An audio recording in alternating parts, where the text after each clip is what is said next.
Help me reach 1,000 subscribers. She was luminous that night, draped in gold, a diamond smile cutting through the chatter, her laughter sharp and deliberate.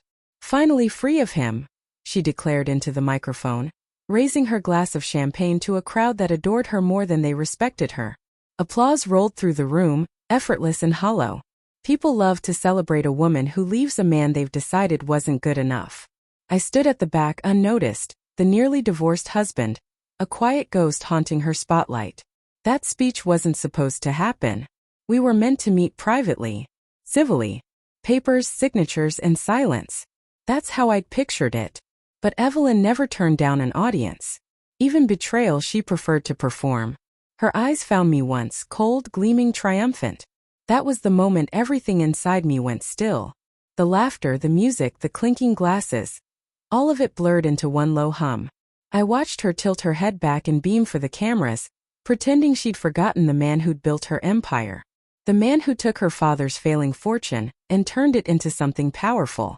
And when her eyes met mine again across the crowd, I smiled. Just a slow, quiet curve of the lips. Said nothing. But inside that silence I made a decision. Evelyn's betrayal didn't happen overnight. It was calculated. The late-night meetings, spontaneous trips to Milan. Her phone clutched like oxygen even during dinner. I'd felt the distance long before I let myself admit it. Love blinds you. Pride keeps you silent. Then one night, I saw a message that wasn't meant for me. Soon he'll sign anything I hand him. I stared at the words until they stopped making sense. A small red heart followed the message. Cheap digital affection, typed with the same fingers that once trembled when they touched me. I didn't confront her. I poured her another glass of wine, asked about her day, listened as she talked about the new foundation, the new villa, the new us she was supposedly creating. But from that night on, every word she spoke sounded rehearsed. This wasn't just infidelity, it was strategy. She was moving assets, rewriting trusts, shifting portfolios. She'd been preparing her exit long before she said the words out loud. But she'd forgotten who wrote the prenup, who crafted every clause, every line with betrayal in mind. That was her oversight. So I started collecting quietly, carefully. Bank statements, call logs, emails, voice recordings from her office line. I didn't need rage. I needed proof. Rage makes you reckless. I hired a forensic accountant under another name. He thought he was investigating a case of corporate fraud. In a way he was. The corporation was our marriage. Every discovery confirmed what I already knew. Secret accounts, hidden transfers to a man named Julian, hotel invoices from Florence, always booked for two. Stopped hurting. Instead, it intrigued me. I began studying her like a character in a case file. The way she leaned into her phone when she thought I wasn't watching. The lightness in her laugh when she lied. The nervous flick of her fingers when she felt cornered.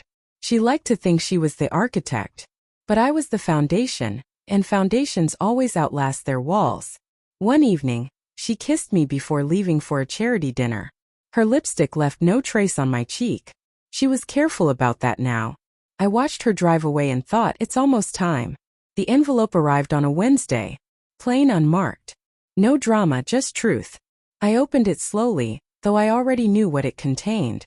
Evidence. Photos, financial summaries, hotel records, dates, names, every lie documented. I waited until midnight. That's when she came home, barefoot, careless, reeking of someone else's cologne. I set the envelope on the kitchen counter. She froze. What's this? My voice was calm. Reality. She opened it. Silence spread through the room like poison. Page after page. Her breathing quickened. Her hands trembled. Finally she looked at me, eyes wide and wet. It's not what it looks like. It's exactly what it looks like, I said. For once Evelyn, the woman who could weave any lie into silk, had no words. I walked past her, poured a drink and watched her fall apart.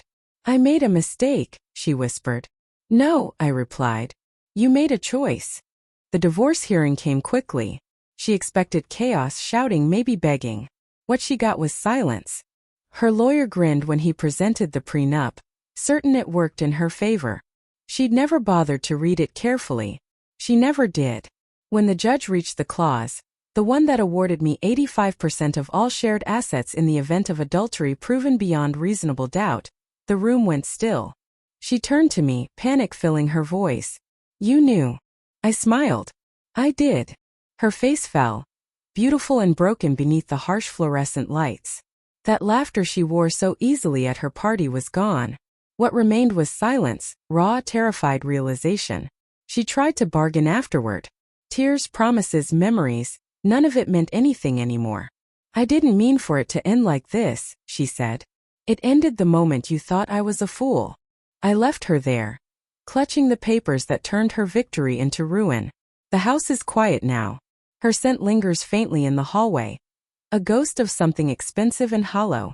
The kind of perfume that fades as quickly as love built on convenience. I don't feel triumphant. Just still. People think revenge brings satisfaction. Doesn't. It brings balance. It evens the scale that's been tilted too long. She took what she wanted. I took what was mine. The rest, whatever feeling remains, belongs to silence. I pour myself one last drink and look out over the city. The world moves on, cold, efficient, indifferent. Freedom, she called it. Maybe she was right.